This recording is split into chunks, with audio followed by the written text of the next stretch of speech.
But it's human nature to fear the unusual.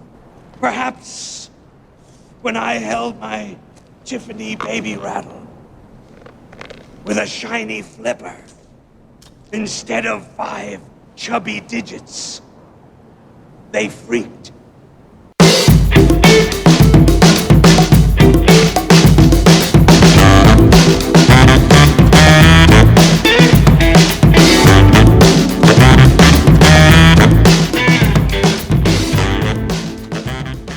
Penguin shit. It's Katrina Porter. Oh, God.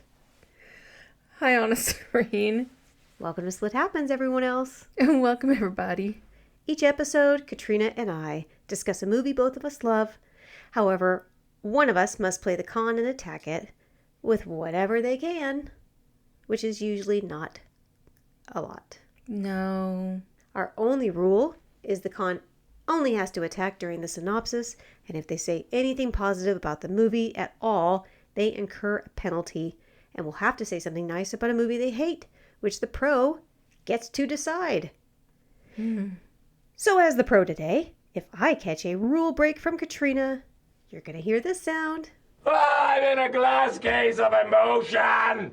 So yeah, I, Anna, am the pro today. Yay! Well, I'm the con. Yeah. So today, I'm going to toss this movie into a freezing lake until it turns into a vengeful man penguin.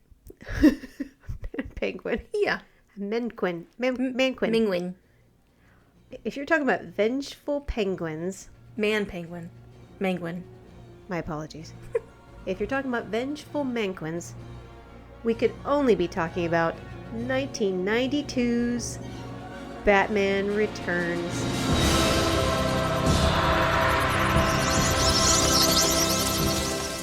Yeah, we are. We're taking a break from the 80s.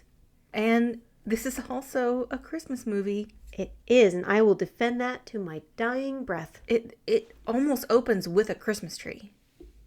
Yeah, and it's Christmas throughout. 1,000,000%. Throughout. Yeah. I am beyond excited to do this. When we were brainstorming Christmas movies to do, and we were trying to think of ones that maybe not everyone would do, Anna mentioned this one, and I was like, I, of course, remember Michelle Pfeiffer as Catwoman because she's iconic, but I didn't really remember the movie until we watched it again. Oh my God. It's so good. It's very adult. It is. As I've said over and over again, I don't read comics. I'm a different kind of dork. I'm a book dork, but not a comic dork. It's true. So, which is kind of fun for me because I never know what's going on. And I never know if it doesn't fall in line with what the comic is, so I'm never disappointed. Well, I will tell you, no need to worry, because you know who else is not a comic book person? Who? Tim Burton. I was going to say, because you are. Yeah, I am. Tim Burton, the director, however, is definitely not. And we're going to talk a little bit about that. No, Tim Burton's in my notes. I don't think I have a disclaimer. Oh, really? I don't. Wow, it's a Christmas miracle. Do you want to hear a little bit about Batman Returns? I do, so I can have my vino. Here's the thing with this. It's DC, so obviously there's tons of trivia. I'm not going to get into the meat of it because, like I said earlier, it's Tim Burton. He didn't give a fuck, so I might as well not get into it. Oh my God, I think I got a little bit buzzed at dinner. I'm sorry. Ooh, boy. So I'm going to tell you a little bit about, just a small smidgen about how it started with the Batman franchise. Okay. And then we'll get into this, and then we'll get into the meat of the movie. Okay. Sound good? Yeah. This obviously was directed by Tim Burton. This is, like I said, a very, very, very abridged version of events. But the beginning of the Batman movie series begins with like a desire for a grittier, darker version of Batman. Closer to what Bob Kane and Bill Finger, that is his real name. He's such a child. That's what they originally had in mind in the 1930s. Okay. Which is when Batman was conceived. Oh. It took most of the 80s to get it where it would ultimately be. Burton was hired and allowed to move forward on Batman after the success of Pee-wee's Big Adventure and Beetlejuice. The first movie, Tim Burton did not enjoy the process of this at all. He didn't like having to answer to the studios, like studio execs.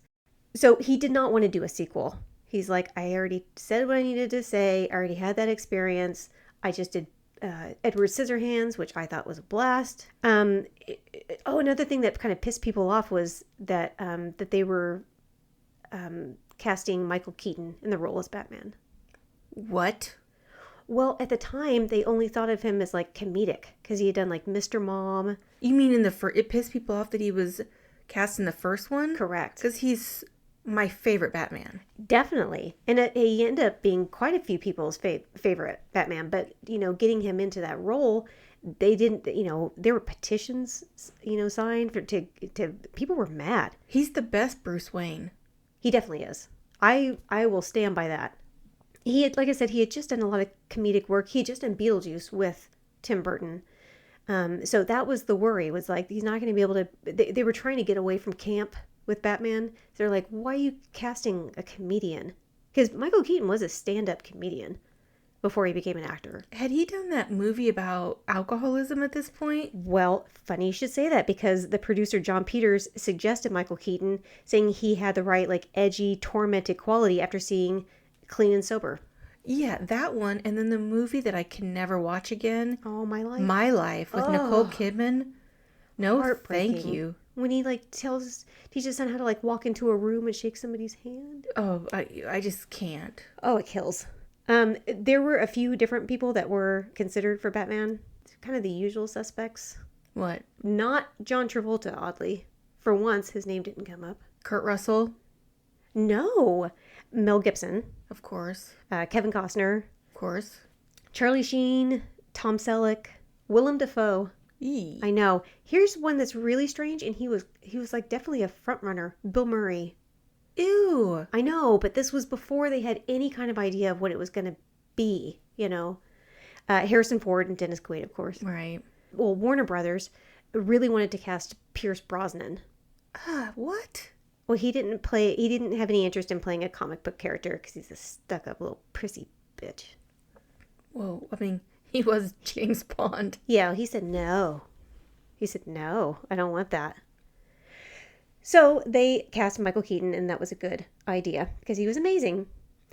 But even with the handful of controversies attached to 1989's Batman, it had a budget of $48 million, and it grossed $411 million. Wait, the first one? Correct. Okay. Well, naturally, that meant sequel town. Right. So Tim Burton did not, like I said, he did not want to do a sequel because he didn't love it. Sam Hamm.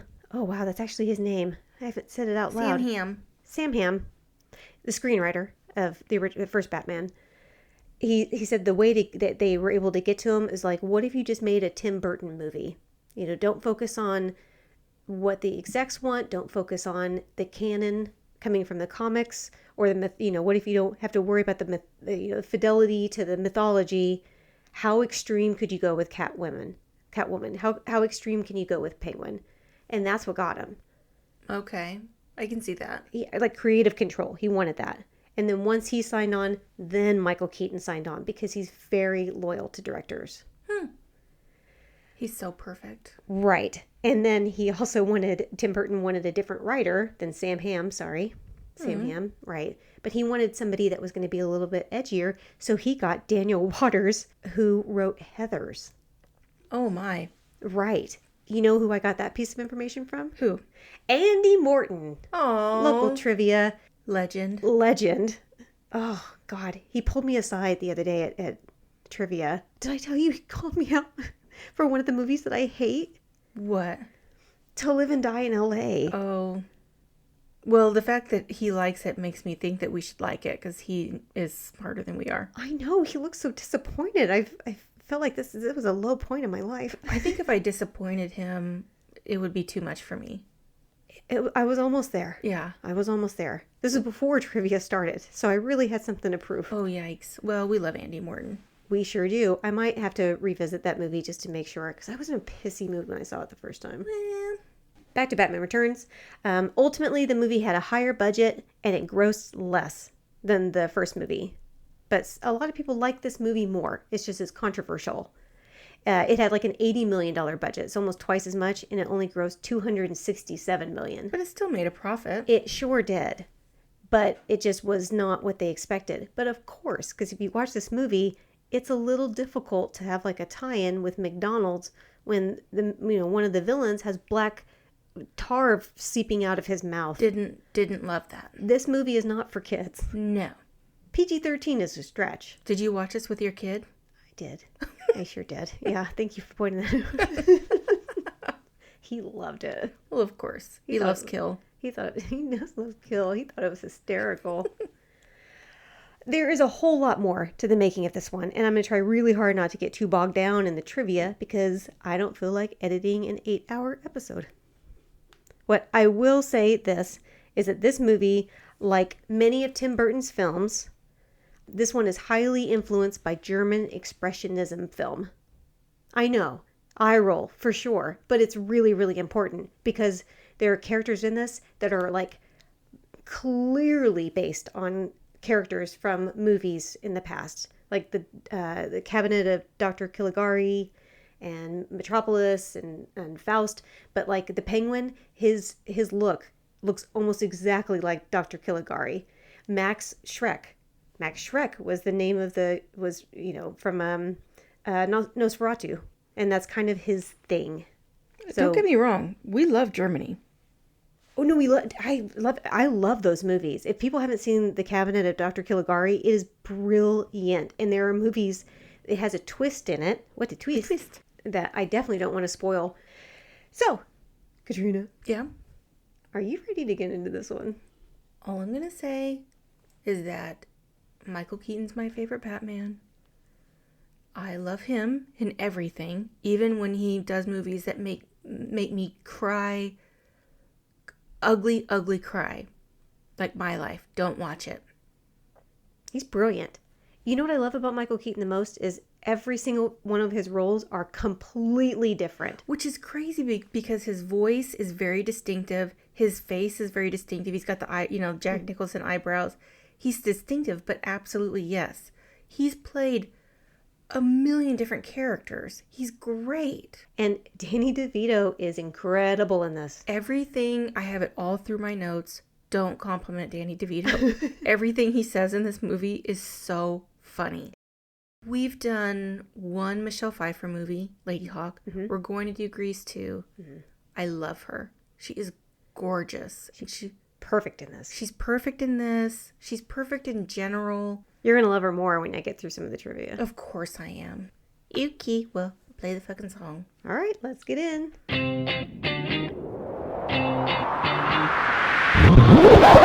Let the games begin. Our movie begins in the affluent Cobblepot home. No, this movie starts with snow, which makes me cold. That's a con.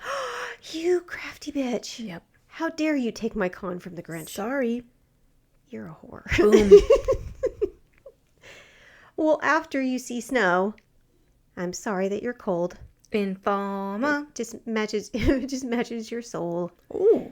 We are in the affluent Cobblepot home, and hark! For a child has been born unto Tucker and Esther Cobblepot, and it sounds like the birth could be going better.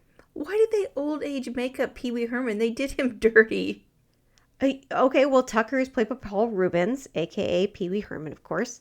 And Esther is played by Diane Salinger, who was one of his co-stars in Pee Wee's Big Adventure. She was Simone. Oh. Mm-hmm. Obviously, he did this because Tim Burton directed his movie. I mean, he had to be a little bit older. I'm trying to think of who they wanted to have be him instead. Maybe it was Burgess Meredith. I think that might be right. They wanted... That's clever because he was the Penguin. Right. I think that's correct. We'll see. We'll see if it's right. I'm sure somebody will tell me if I'm not. Mm-hmm. The baby is a little rough around the edges. Not gonna lie. Pee-wee's not a good father.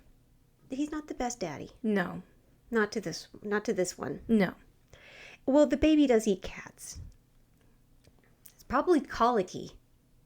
Like really colicky. How you've got this baby like wrapped up in a cage. Mm-hmm. How are you going to let your cat go near it and not think that some shit's going to happen? It's bad parenting. They don't seem super concerned about a lot of things. They're also bad cat owners.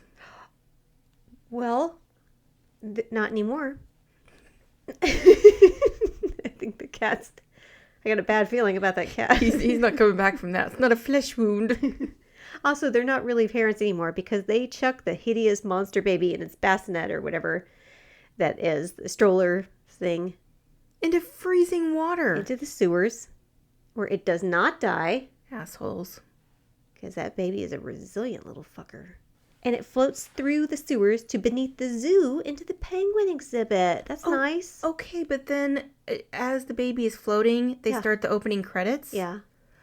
Why do we need to be told that this is a Tim Burton movie and a Danny Elfman soundtrack movie? We don't need to be told that. It's a... It's implied. No, it's not implied. It's just, no shit, Sherlock. You think we don't see a moody entrance with a bunch of violins and don't know that that's Tim Burton and Danny Elfman? Boom, boom, boom, boom, boom. Come on. Shouldn't they get credit? They should get written credit. Did you ever listen to any of Danny Elfman stuff when he was with Oingo Boingo? Of course. He's great. My daughter Maddie the other day just she was like, in video production, which she's in, she loves. She's like, one of us did a song it's by this band called like Oingo Boingo. You might not have heard of them. I'm like, oh, sweetie. That's when she was like trying to tell me about goth. Like we didn't invent that in the 90s. I'm like, sit down. I'm gonna play the Cure Disintegration album for you, back to back.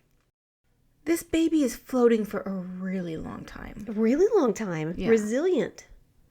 But it ends up with penguins, and I think that that's lovely. I love penguins, and so does Morgan Freeman. So, I have nothing to say about Morgan Freeman. 33 years later, it's Christmas time in Gotham City. Firstly, you love Christmas, and also the number 33. I do love Christmas. I do love the number 33. Why? Because Scottie Pippen is my favorite basketball player.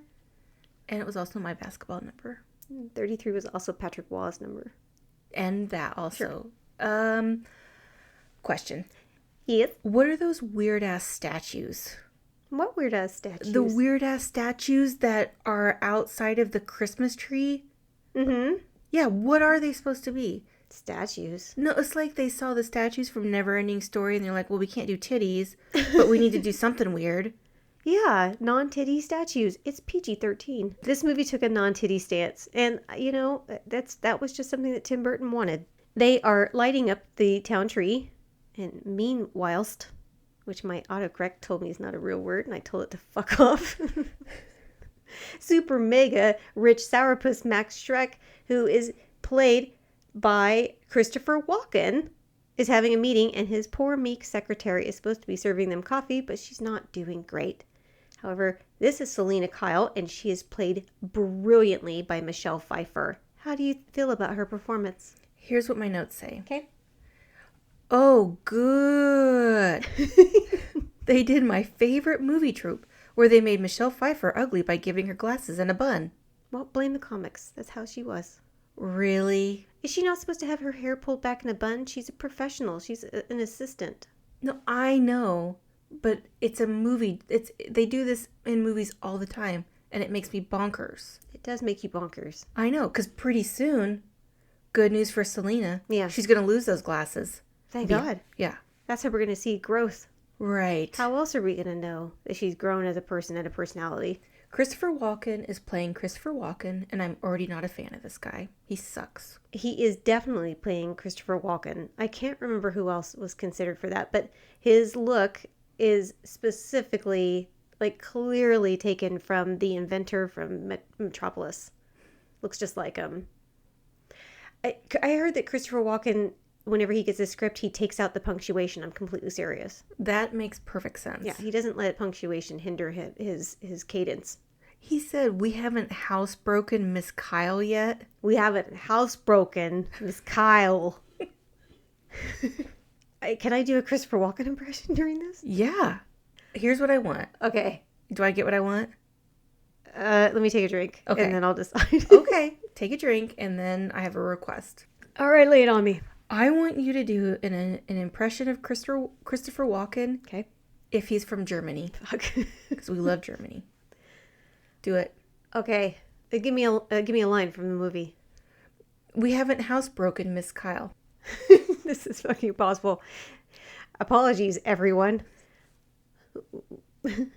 We haven't.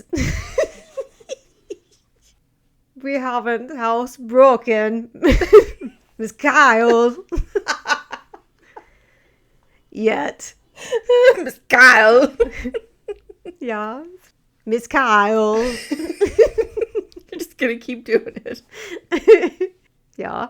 I have another request. Yeah. Stop. Oh, fuck. Okay. Let's talk for just a sec about the casting of Catwoman. Okay. Specifically, let's talk about Sean Young. Because I like crazy shit. Oh my God. I know you remember. I do. And I am sweating now. From like secondhand embarrassment? It's so awkward. Okay, well, do you know why she wanted the part so bad? No. Okay, because it actually is relevant. And a lot of people might not know the deal with her. Sean Young, Ace Ventura. Or Blade Runner. Blade Runner. Right. She is a very good actress. Oh, Dune. Of course, the original Dune. She's a good actress if you need someone with no affect at all. Okay, well, she was cast as Vicky Vale. For the first movie. She was cast as her. Before Kim Basinger? She sure was. And they were doing a scene where it was like a horse riding thing, and it was kind of like a look how much better of a horse rider I am than you, Bruce Wayne, type of flirting thing. It was like their first date or whatever. She fell off the horse and she had an accident. That horse was like, fuck this bitch. Right. And she got injured on a scene that didn't even end up in the movie at all. So she was recast. I think she felt a little bitter because she thought, well, they could work around like a broken hand or something. But she said that she thought that the producers had like a hard on for Kim Basinger. Well, who wouldn't? Right. And also, she's a photographer. How do you work around a broken hand? That's a good point. I think she was pretty upset about the whole thing. Okay. And I think I get the feeling that maybe they were not that upset about her not being a part of the movie anymore. We'll continue the story and we'll understand what kind of person we're dealing with. Okay, well, Tim Burton was definitely scared of her. And she lobbied hard for the role of Catwoman. They wouldn't even let her audition. She went on like this weird tour where she was like trying to like publicly audition for the role. Like, so she went on the Joan Rivers show, like in a Catwoman. She showed up at the studios in a handmade Catwoman costume. And Tim Burton said he hid under the desk and she had to be escorted out. And then she showed up in that costume on the Joan Rivers show. And it is so uncomfortable to watch. Because this is while the movie was being made. I think this would have been pre-production. Okay. But...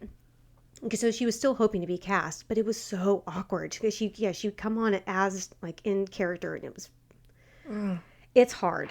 I have a message for the director of Batman 2.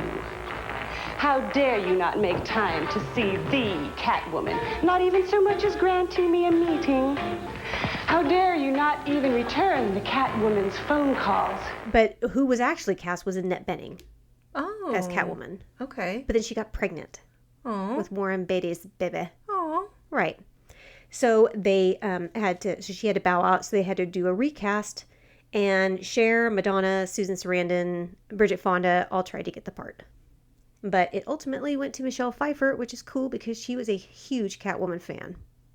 She wanted the part really badly. She wanted the part before she found out that Annette Bening, and she was really, really upset and disappointed.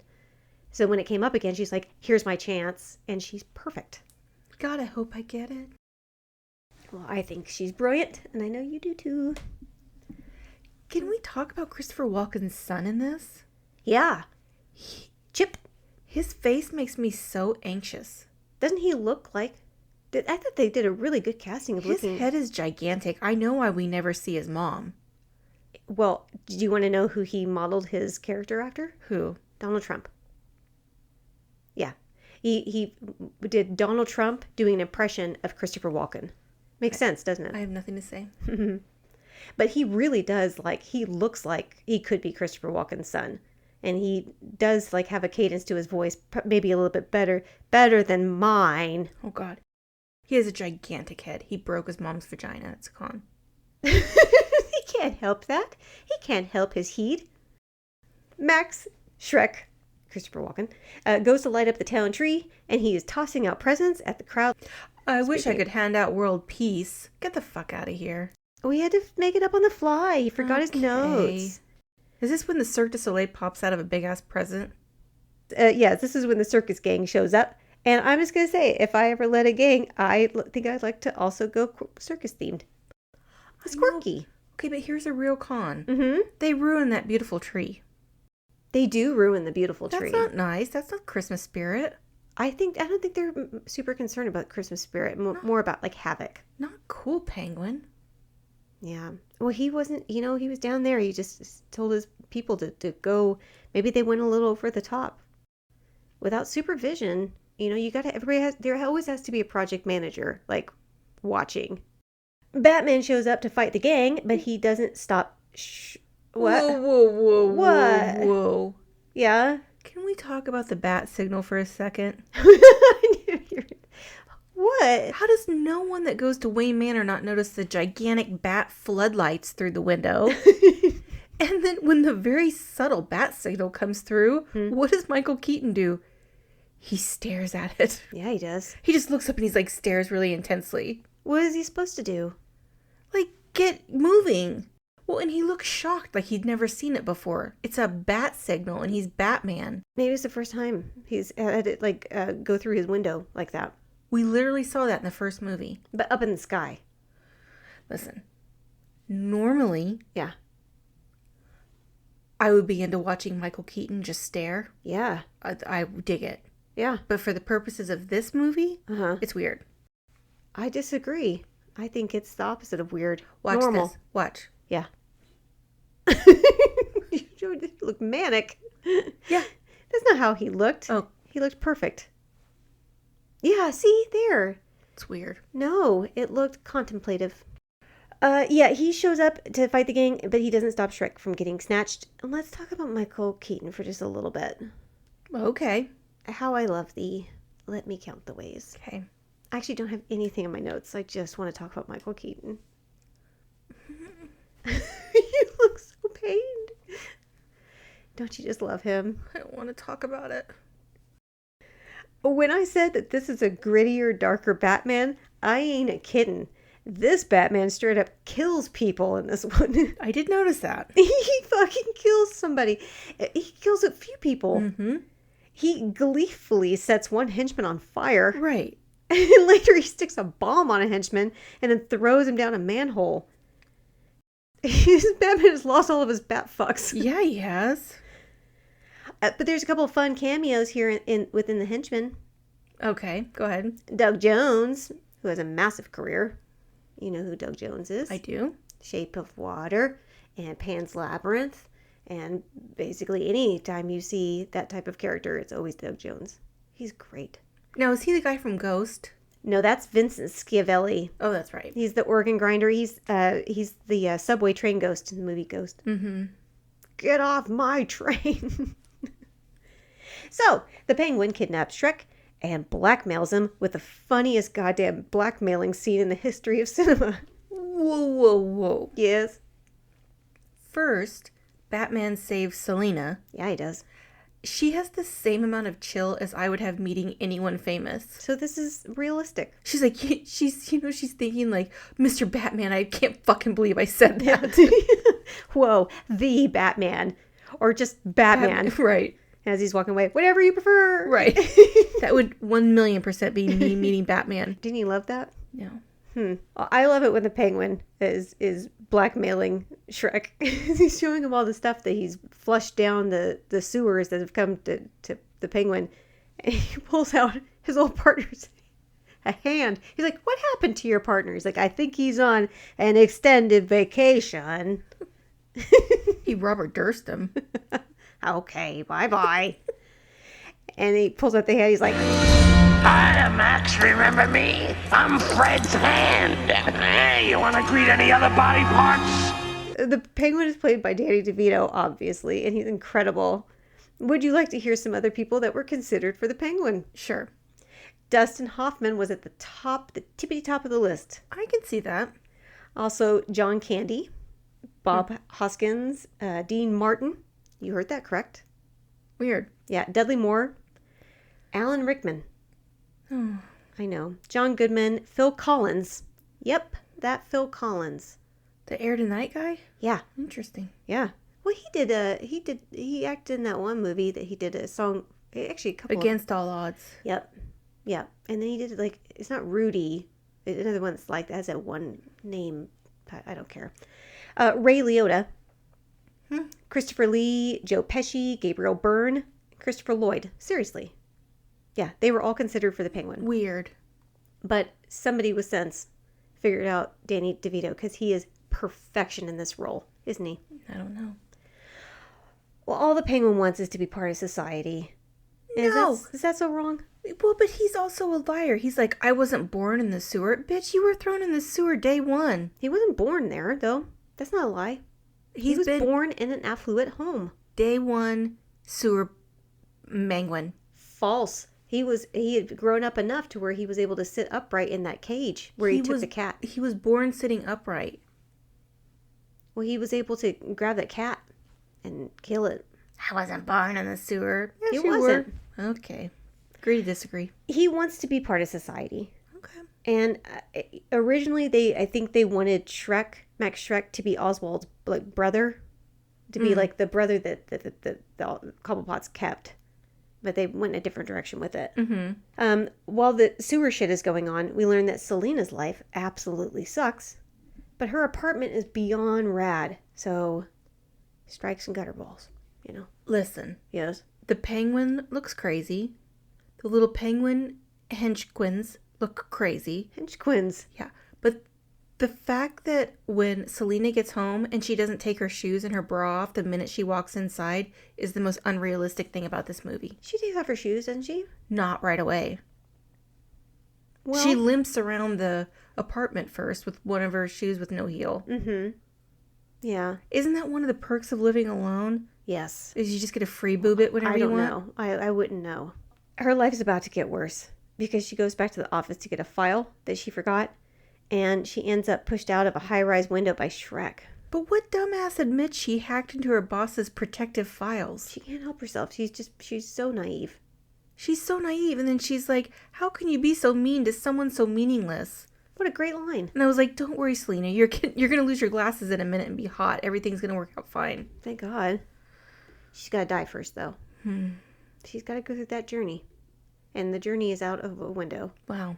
onto the ground, getting snacked on by cats. Wait. Yeah. This is a serious question. Yeah. Did that fucking cat just give her CPR? Maybe. The cat comes over and breathes in her mouth. The C means cat. No, it doesn't. Yeah, it does. In CPR. No, it means cardiac. Cat. Cardiac pulmonary resuscitation. Cat pulmonary resuscitation. I don't know why you're adding extra syllables and stuff into this. Hey, listen, you know me. I'm not going to add a syllable if it doesn't need to be there. I know. I don't know why you're doing this. The cat, I just have, did that cat give her CPR? Sure did. Isn't that neat? Man, those cats in Gotham. They're something special. It's like a Catwoman and Penguin are trying to outdumb the other one with their origin story in this. This is cool that she has this death scene and then she's able to rise. A normal person probably would have died. I wouldn't know. I'm extraordinary. I have a lot of questions. Why is she murdering her stuffed animals? Well, she gets back to her apartment and she has changed a bit, and probably because her fucks fell out the window too. Okay. And she tears up her apartment. My son Finn thought that was hysterical. Okay, well, since you mentioned her apartment, Yeah. her entire apartment is pink. Yeah. But she just happens to have a black spray paint can Mm-hmm. and a black leather jacket Mm-hmm. in her all pink apartment. Probably from like a Halloween costume. Do you think it was her pink lady's jacket from Grease 2? See? I think you just got your answer. This movie is 2 hours long, and 20 minutes of it was spent on Selena making her Catwoman outfit. Oh, thank God. I love that. I love instructionals. She's a crafty hoe. Just like me. You are a crafty hoe. Yeah, she life hacks the jacket. She's not going to be a cool writer anymore. You know what this tells me? What? Don't throw out your old clothes. Upcycle them. Great. Ty's going to listen to this and be like, see, that's why I still have that shirt from 1978. See? You might be able to make it into a villain costume someday. About that suit, can I tell you, Michelle Pfeiffer said it was the most uncomfortable costume I've ever been in. They had to powder me down, help me inside, and then vacuum pack the suit. They'd paint it with a silicone-based finish to give it its trademark shine. And I had those claws, and I said I was always catching on things, and the face mask was smashing my face and choking me. It was a difficult thing she went through. That atta girl. See, this movie's terrible. Why would they do that to Michelle Pfeiffer? She's an angel. Because she knew she has a commitment to her art. It's acting. It's a craft. Oh my. Personally, I love what she's done to herself. Selena got her groove back. Shrek and the Penguin stage a kidnapping and rescue of the mayor's baby, and I applaud their ingenuity. I have a question. Yeah. This kidnapping that you are referring to, the mayor's standing on a stage and his wife's there. Somebody comes and snatches the baby and takes it down into the sewer. Yeah, they flip these flippy flops into the sewer. All of these people are standing around the sewer. Yeah. Like looking down there like, where's the baby? Yeah. You know who's not standing there? Who? The mayor. That bitch is still on the stage. He can't get through the crowd. He's consoling his wife, who just had the baby stolen. Go get your baby, man. How's he supposed to go get the baby? It's push- down a sewer. You got a responsibility. Gotta go get that fucking baby. Well, he can hear it. It's still crying, so it's alive. Wow, I'm a mom. I don't know what I've turned into. He gets so the kidnapping is staged. Mm-hmm. So the baby was never in any danger. It was just so that the penguin could come out of the sewers and it looked like he saved the mayor's baby. So the mayor was in on it? That's why he... The mayor wasn't in on it. Shrek was. Oh, Max okay. Shrek So was. the mayor being completely unreactive about his baby getting stolen was not planned. Let me ask you this. Okay. Does everybody grieve the same way? Oh, here we go. Does everybody deal with trauma and with shock the same way? Some people freeze.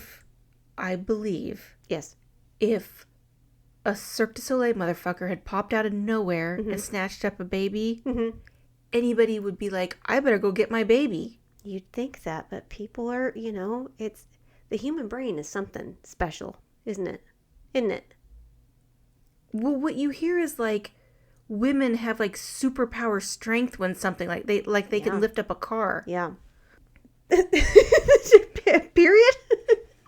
Okay. Fact. It's totally true. I'm going to go bench press my car right now just for the kicks. But now that you don't have adrenaline. But like if your baby was under the car, you could pick it up.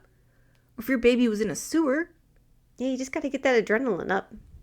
Well, then I'll be swole. Bruce Wayne is checking out the Penguins news conference, and Alfred is decorating the Christmas tree that Katrina wishes she could have if only her judgy, meddlesome husband would just let her put up the 18-foot tree like she wants. God! I have no freedom. I have no Christmas freedom. It's not even 20 feet, and he's getting upset about it. My Christmas tree's only like 7.5 feet tall. You tortured soul. I know. Thank you. Thank you. Bruce is not buying into the Penguin sob story because he is not a rube. The Penguin finds out his real name. Yeah. Before that, Shrek says, what about the freedom? Because the press is like, we need to be in on this. We need to be in on this. And he's like, what about the freedom to rediscover your roots? Yeah. That's not in the Constitution. I've seen Legally Blonde. Really? Yeah. What is in the Constitution? Guns. What's the Third Amendment? Well, I do know.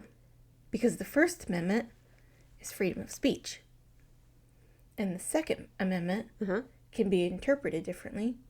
But to not have a scandal, we'll say it's about guns and freedom to own them. Mm-hmm. And then the Third Amendment is freedom to have caffeine. No, it's freedom to find your fucking roots. No, it's not. It totally is. No, it's not. Prove me I'm wrong. Okay. You know what you need to watch is that one movie with Melanie Griffith and John Goodman where she does a song to remember the amendments to the Constitution. Yeah, well, it's not freedom to rediscover your roots. And then when he is tediously going through the birth records, I thought, just look for the one with the fucking flippers.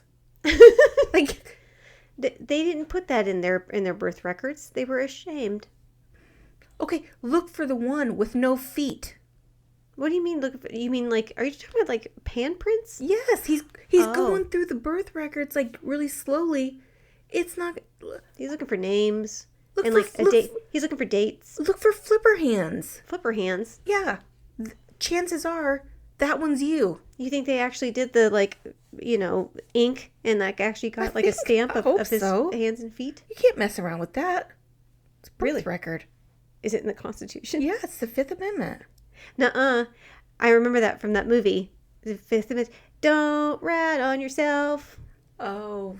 Yeah. Okay. Okay, it's the 7th. Batman drives by and gives him a hard stare. He sure does. He's a starer. I was like, not a hard stare. Stares at bat signals. Oh my God. Stares at Cobblepot. He doesn't know his name is Cobblepot yet. Oh, he's about to. He finds out his name is Oswald Cobblepot. That's not correct. Penguin's dad is Chester Copperpot from Goonies. I have a name, Oswald Copperpot. Okay, first of all, it's Cobblepot, not Copperpot. Wouldn't you just go with Penguin?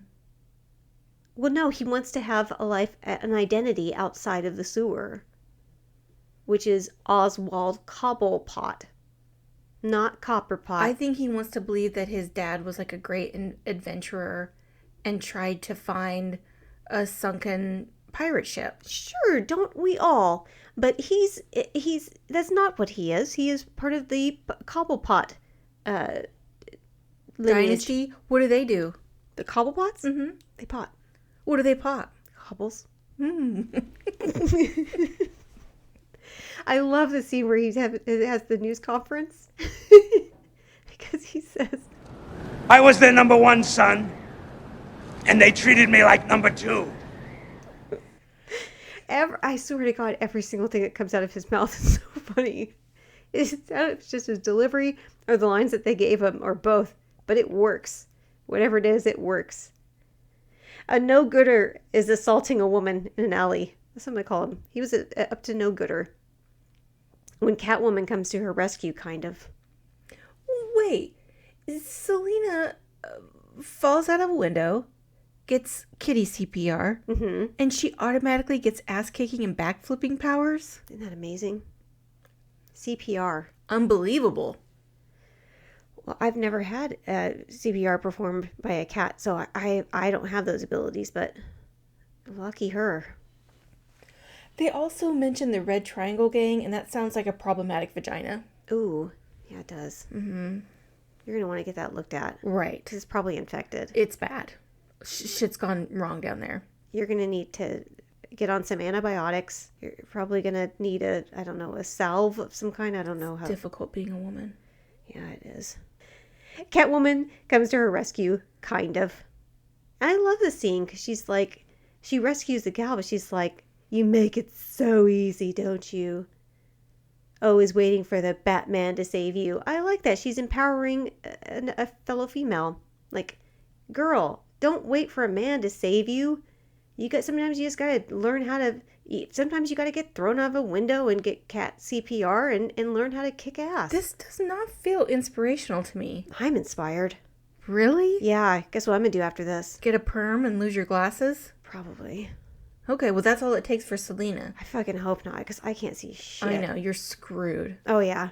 You better hope that kitty CPR gives you 20/20 vision. I'm gonna do the opposite of being able to kick ass well. You're just gonna stumble around? Yeah, I'm gonna end up kicking a door down or something. We'll be able to hear you because your limbs will be just pop, pop, pop, pop, pop, pop. You ain't sneaky. No, I'm definitely not. Oh shit. Slam into a door. Oh fuck. I just popped my back right now. Let's see. Oh, That was her shoulder, everybody. Oh, yeah. I'm a broken person. Is this where he says, if she tries to blackmail me, I'll drop her out a higher window? That was fucking funny. This guy's awful. Oh, awfully funny. Yeah, Bruce Wayne is going toe-to-toe with Max Schreck in Schreck's office. And then Selena shows up, and she just fucking controls that room. And is nothing short of extremely impressive. Because in that room is Michael Keaton and Max Schreck, Christopher Walken. Am I getting closer? No. Oh, shit. I think you're getting further. She shows up and Max Schreck's like, whoa, what? And I love it. She's like, I mean, not complete amnesia. I remember Sister Mary Margaret puking in church and Betsy Riley saying it was morning sickness. And I remember the time I forgot to wear my underpants to school. And the name of the boy who noticed was Ricky Friedberg. He's dead now. yeah, and that's when Max is like, she better not try to blackmail him or he'll drop her out of a higher window. This guy's the worst. LOL. LOL. Yeah. That is funny. His delivery is solid. He's great. Next, Max pays Penguin a visit to surprise him with a bid for mayor. And it is a fascinating scene. Watching the penguin eat a piece of fish made me lose my appetite. That's a con. Why was it orange? The fish? Yeah. It might not have been the best quality. It was like gelatinous, moldy. It wasn't moldy. It was awful. Listen, I was hungry and then I wasn't. Well, I was happy and then I was sad. oh. What were you hungry for? Fish? Anything. Anything? That fish would have turned you off of queso? That fish would have turned me off of anything. That fish would have turned you off of brownies. Come on, I'm not a monster. What about those brownies I gave you this last week? Let's not talk about it. They were really good. Dude. They had marshmallows on them. Hot cocoa brownies? Those were insane. I don't want to think about it. Well, you're welcome. I gave you your appetite back. Yeah, but now I'm thinking about that fish again and I've lost it. Let me try to drink my wine and see if that helps. It's a fascinating scene.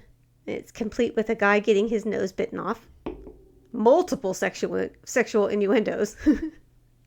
And Jan Hooks telling the penguin to put on gloves because research shows that voters like fingers. The penguin then sends his circus gang to fuck up the city so he can be instilled as mayor. That's clever. But they make that poor unkept dog carry a grenade. That's not safe. That dog knows what he's doing. No, it doesn't. It's a dog. It's a fucking dog. Isn't there like bomb dogs? That's their job? You think down in the sewer they were training this dog to be a bomb dog? Yeah. Did it or did it not carry the grenade, leave it, and then run away? How does everyone know Kung Fu? They teach you that in Gotham. Really? Mm-hmm. In PE. But these guys are Kung Fu because they were from the circus. Haven't you been to a circus? They all do Kung Fu. I don't know if I've ever been to a circus. Oh, that's gross. Yeah, I have no interest. Ugh. I don't love it. It just feels sticky. The whole thing feels sticky. Meanwhile, Catwoman goes to create her own havoc, and I very, very badly want to talk about her time in the department store. Okay, before you do. Yes. When she was doing cartwheels, her shoes are clearly heelless. When she's doing her cartwheels, you can tell her shoes are flat. Congratulations, you found the one error of this movie. And then when she's standing, she's an agent of chaos. Yeah. She's no good.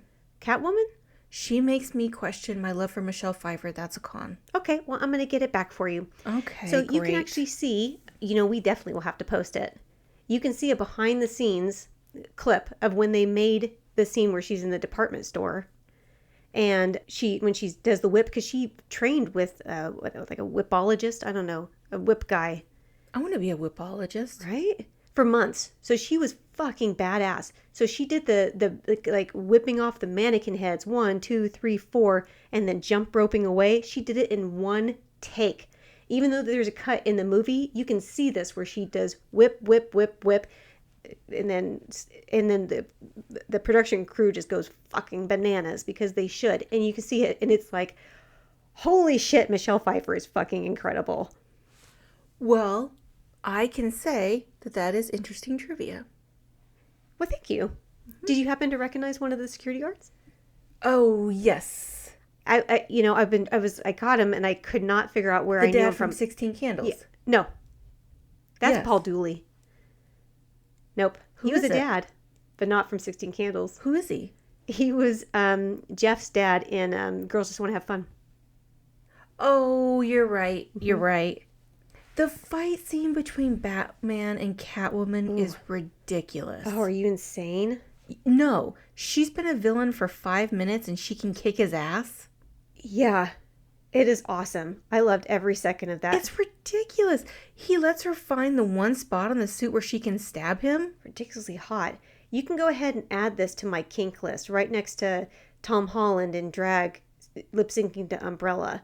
This was a hot scene. Listen, Penguin is horny. Uh-huh. Catwoman is horny. Yeah. Batman is horny. I'm next in line. A lot of violence could be avoided if people were getting laid more in Gotham. I agree. They clearly have like a thing going on, and part of it is beating the shit out of each other. I'm not saying it's healthy. I'm saying it's hot. I'm going to give you a pamphlet after this is over. Fuck your pamphlet. No, but seriously, give me the pamphlet. I'm going to eat that. Catwoman goes back to the Penguin's pad to suggest a partnership. And there's a part where she puts bird in her mouth, and that is a real fucking bird in her mouth that flies out. Oh, God. Because Michelle Pfeiffer is a pro. I have nothing to say. Yeah. She allowed that bird to sit, and even like all the people were like, she is incredible. Everybody believes it. Michelle Pfeiffer is incredible. Well, her lipstick is messed up. It's all over her chin. That's a con. You know, lipstick is going to get messed up. That makes it more realistic. You should be happy about that. When she starts licking herself, it is so weird. Cats are weird. She's not a cat. I like that she says she wants to take down Batman because he napalmed her arm and knocked her off a building just when she was starting to feel good about herself. And then the next scene, Selina's talking to Bruce Wayne in a brilliant scene, and she's pissed because the newspaper said that she's 140 pounds. I said, did Selina just bitch about the news saying she weighs 140 pounds as if that makes her a cow? Well, no, it's because it's inaccurate for her. If somebody's like put in the newspaper like 5 pounds, 10 pounds, 20, I mean, for her, this is probably closer to 30 pounds off, I would be pissed, regardless of what that number is. If somebody's like put in the newspaper talking to you about your weight and they were off by like 30 pounds, you would be mad. I know, but it does suggest like 140 pounds is a lot. It is for her. She's petite. I know, She's but wee. I know. I'm trying to find cons. I'm trying to snack them down. Quit busting my balls. I think it's really sad how perfect Bruce and Selina are for each other, and they both know it. This movie is deep. Am I right? When they're at Wayne Manor, that's the most excessive fireplace I've ever seen. Excessive? That thing is gigantic. That thing is the size of my library. Jealous? Little. It's a con. It's in the Bible that you're not supposed to covet. I saw 7. I coveted a bunch out of this movie. I covet 2 hours ago me when I was watching that one scene of them fighting. I want to be that girl again. Oh my God. Batman is framed for kidnapping the tree lighting girl, which is of course a trap meant to turn people against him and draw him out so the gang can mess with the Batmobile. But the scene where the reporter asks Commissioner Gordon about Batman being involved with the kidnapping. Yeah. And he's like, the evidence is completely circumstantial while he's holding up the bat toy covered in blood towards the camera. Circumstantial. Good for him for not jumping to conclusions. Gordon. That's good police work. That's just good solid police work. Yeah, Not it's just he's able to see through this ruse. Us in the biz know that you never No. you never show evidence on camera. It gives the perps time to set up an alibi. Does it? Does it really? Sounds good. Oh, I can't even tell if you're lying. It doesn't matter. It's okay. I believe you. I love when the Penguin kills off the tree lighting girl to frame Batman for the killing, and Catwoman's like, You said you were going to scare the Ice Princess. Penguin's like, She looked pretty scared to me. Wait. But before that scene, Yo. we have the most unrealistic part of the movie besides the bra and shoes thing.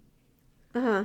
We're supposed to believe that she can change into that tight-ass outfit in the car as if it doesn't take Vaseline and baby powder and a prayer to get into it. She's incredible. That's ridiculous. She's incredible. That cat CPR makes you do all kinds of magical things. Okay, well, I have another question that doesn't have cat CPR. Mm-hmm. Are we supposed to believe that the mutants at Table 9 who have been living in the sewer know how to reprogram the Batmobile? Yeah, they had nothing but time on their hands. Oh, no. Yeah. They said, okay, let me ask you this. Earlier, when the Penguin is trying to blackmail Max Schreck, and he's like, hey, remember me? Fred's hand. Yes. And he also shows all the papers that got like shredded or whatever that he put back together. He's like, got a lot of time down here. I bet that Bruce Wayne had like his Batmobile plans and shredded it and sent it down the sewer. And they were like, oh, this is going to come in handy. They put it together and they studied because they are a studying type of group. Okay, I have another question. Yeah. She also says, a kiss can be even deadlier if you mean it. Yeah. What the hell does that mean? It's like a kiss from a rose. What does that mean? I don't know. You have to have Seal in the next movie. Baby. Kiss from a rose, baby. Catwoman and the Penguin have a falling out, and Oswald, that's Penguin, takes over controlling the Batmobile whilst Batman is in it, and he is in the most adorable little version of the Batmobile I've ever seen. You know it is. He looks like he's having so much fun. The Penguin? Yeah. I don't remember. Batman is able to gain control of his car and then record the Penguin, admitting that he's been playing the city like a fiddle from hell. And that's helpful because it turns the people against him, which is unfortunate because he's like, well, fuck this. I guess I'm the Penguin for good. Wait. Yes? These people showed up at the rally with shit to throw at him in case it goes south? He even says, I hate it when people show up to rallies with food and shit. But who does that? People that just came from the market. No, these are like his supporters. Yeah, his supporters go to the farmer's market, which is right on the other side of the square. Listen, his supporters are not going to a farmer's market. Of course they are. No, absolutely not. They absolutely are. Oh, sorry, moneybags. Not everybody can get their groceries from Whole Foods. We don't even have a Whole Foods. I mean, yeah, I know. You go all the way to Kansas City just so you can have pretentious food. You and I went to a Whole Foods together for the first time, and we both wandered around it like the Beverly Hillbillies. Like, what's this? I didn't know they had this in a store. They had booze. I know. Oh, I want to go back. Take me back. Take it back. Unfortunately for Gotham, the pissed off Penguin pulls an Old Testament and decides he and his gang are going to steal and kill all the firstborn children. Maybe they should have let him be the mayor if the alternative to that is that he started to snatch babies up. But hindsight is 20/20. Well, meanwhile, at Max's party gala thing, Selena and Bruce share a dance, and they figure out who each of them are, and it's so sad. Wait, what kind of whack-ass party is this, and why are they all wearing that weird shit on their heads? Why aren't you? Because I'm not at a whack-ass party, and I don't wear shit on my head. I sweat. If you sweat if you wear weird-ass shit on your head? Well, yeah, like it's hot. Well, but it's all for the cause, dear. Selena has no chill about banging one out with Bruce and also killing Max. Yeah. She's like, there's a California king over in the storeroom. Let's go knock one out and then I'll go kill Max. And he's like, whoa. Are we not sex positive on this podcast? I am, but like, chill, Selena. What? They've been on dates. They've been on a date. They've been on a date and had multiple fights. I think their a date concluded of 5 minutes sitting in front of that excessive fire. And they made out. Right. They can't look, the flames coming from the fireplace were only the flames of love.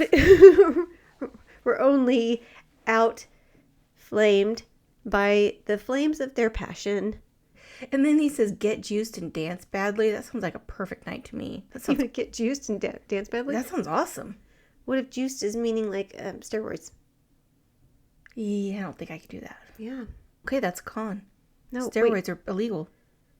Are they? Yes. I don't know. Yeah. Your tone says you're not 100% on that.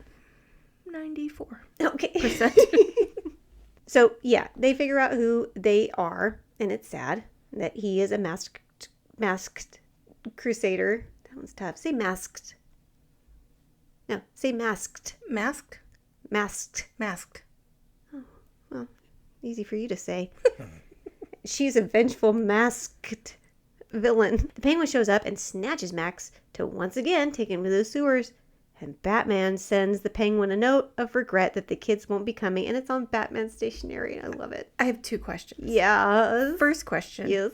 What's the connection between penguins and 12,000 umbrellas? I've seen Happy Feet, Mm-hmm. March of the Penguins, Yes. Mary Poppins, Yeah. no umbrellas. First of all, Mary Poppins strayed heavily from the book. Okay? So I'm just going to tell you that right now. As far as March of the Penguins and Happy Feet. Any umbrellas that you can recall? Yes. Not a one. Yes, huh? Yes. No. Yeah. Deleted scenes. Oh. Sorry you didn't watch the DVD. Of course I did. Mm-mm. Yes, I did. I watched the outtakes where the penguin's going. Second of all, Batman has his own letterhead. Yes. Not Bruce Wayne, but Batman. Yeah. I'm sorry, but when you have a business, is it not important to understand and know and push your brand? Is he like, I regret to inform you, the man of bats has prior engagement of hanging upside down and staring at bat-shaped lights and cannot attend your soiree. Huh. He speaks so pretty. Pray wait. Uh-oh. Is the Penguin having a penguin pep rally? Yeah. Yeah, should. Yeah, well, okay, so Catwoman shows up to the Penguin's lair to kill Max, which leads to a spat between her and Batman. Good grief, they are so good in this. They are so good in this when he's like, we're the same. We're split down the middle. We're just the same. And he's right. They are. I love when Max is like, Bruce, why are you dressed up like Batman? And she's like, because he is Batman, you moron. Wait, before that, though. And then the Penguin. Oh. Shit. You're right. He has a penguin rally. Oh, yeah. The Penguin gives a rousing speech to his penguin army, who all have rockets attached to them. They have rockets on their backs. And are the penguins in little S&M leather jackets? Yeah. They didn't consent to that. Kink shaming. I'm not king shaming. All I'm saying is consent matters. Did you ask them? Yes. You asked all the penguins if they consented to that, and they Yes. said, "Rah." They would say, Has Bruce never seen a woman on the edge before? Probably not. A guy threw her out of a window, and she's supposed to be reasonable? Mm-hmm. If a man cuts me off in traffic, I write a song about how small his penis is and plot his demise. Yeah, you do. Yeah, I do. I That is- don't think he's going to talk her into making good choices at this point. No, but he's going to try. He's going to try because he's Batman, and he's always going to fight the good fight. Was there really no other way for her to kill Max than to electrocute his face off? Dude, that was the raddest kill scene I've ever seen. The Walken skeleton is ridiculous. Oh, Honor serene. it's amazing. Look at me and my vamp eyes. Well, it's a really heavy scene, and then when they show it, Finn giggled his little ass off. So I appreciated that because it brought some levity. You know what? All I could think about when the penguins start walking in is the penguin from Billy Madison. Penguin. I love all of it. I love Max's death. I thought it was brilliant. But you know what comes after that? When the penguin dies? After that. Well, the penguin dying is even like when he like dies and he like grabs an umbrella and accidentally grabs one with like the little like rubber duckies on. He's like, Yet, I'm fit to kill one. oh, I grabbed a cute one. Can't remember. I think it's genuinely sad whenever the penguin dies and then the other penguins kind of mournfully come in and escort him into the water. That's not what's sad. happening. They're like, this motherfucker put rockets on our back and these S&M vests on us. Go in the sewer where you belong, where you were now born. where are we going to get S&M vests and rockets? They didn't want that. They did. No. Did you see how sad they looked? They looked sad. You know why they look sad? That penguin body language said sad. Really? Yes. Yeah. Go back and watch it. Pitiful. Well, you know what came after that? Huh. Snow. Yeah. That's cold. true. Oh, I do want to say that, the black shit coming out of the penguin's mouth, like when he dies, is, Tim Burton says, is the main reason he didn't end up directing the next movie. Because it's a little difficult to have McDonald's promotional tie-in with that nightmare generator. It scared the shit out of me. Yeah, so that's, I think that he said that alone, and that's why the next movie is, I think it's Joel Schumacher did Batman Forever. With Val Kilmer? Because Okay. Michael Keaton wouldn't come back because he is loyal. Yeah. And it's much more, lighthearted. It's more campy. It's not as campy as Batman and Robin. Okay, but I have a question. Yes. Is the cat we see at the end Catwoman? And is he getting ready to bang a cat? No, it was Catwoman's cat. The one she was feeding, like the milk to or whatever. Are She's you like, sure? yes. And then you see Catwoman was not actually Michelle Pfeiffer. They had to do a stand-in because that was like they wanted to be able to do, projects after, like a Catwoman spin-off type of thing, which was really sad actually because, they wanted to do like a Catwoman movie, at least one movie, and Tim Burton I think was really involved and interested in it, and Michelle Pfeiffer definitely was interested in it. Oh. Right. So that this didn't have that was a real bummer because then we ended up with the Halle Berry Catwoman. Let's not talk about it. Yeah. Hey, guess what? What? That's the end. It's done. Yes. It's over now. You didn't get a button push. I know. You had so much restraint. I had so many notes. All through my notes. Don't say this. Don't acknowledge. You came close. I know. So Couple many times. times. What gets me in trouble is you'll say something. Every time I've gotten a button push, literally, I've gone back and every time it's because you'll say something and without thinking, I'll kind of laugh and I'll go, oh, I love that. Every time. Yeah. I have in my notes, don't say I love that. Damn it. This is a tough one because this movie is great. It is very entertaining. It's over though, right? Yeah, it's over. We say this all the time, or I say it all the time. There are some movies that you just can't take seriously. And I don't know. I've tried to practice what I preach. And like if a movie is based on a book, old me would just be real pissy and judgy about it. Yes. New me almost is able to separate it, but still is somewhat bitchy and judgy about it. I would assume that like if you love the comics, you kind of have to see them as just separate things or you will be disappointed. Well, Tim Burton had zero interest in sticking to the comics. He just wanted to make his movie that, with those particular characters. And I love what he ended up doing. I think my favorite Batman movies are his, the first two. Well, although I love The Dark Knight. Christian Bale is incredible. He's a great Batman. He's a great Bruce Wayne. I still don't think he can touch Michael Keaton. I don't either. I think Michael Caine is the best Alfred. I agree with that. Yeah. I love Batman Returns. I'm so glad we got to do it in December. Because it's a Christmas movie. It sure is. It starts with Christmas. It has Christmas in the middle, and it ends with Christmas. Damn Skippy. So what do you want to hear from the people?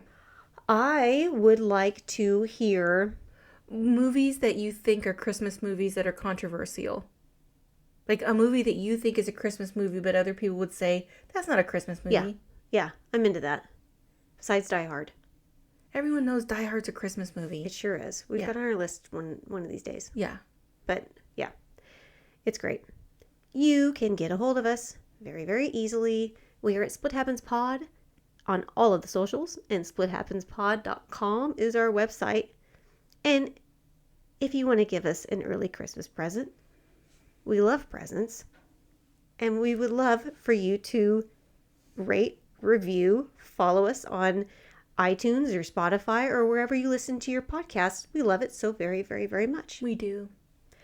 Well, thank you, Katrina Porter. This was amazing as always. Thank you, On Screen. Bye, everybody. Bye.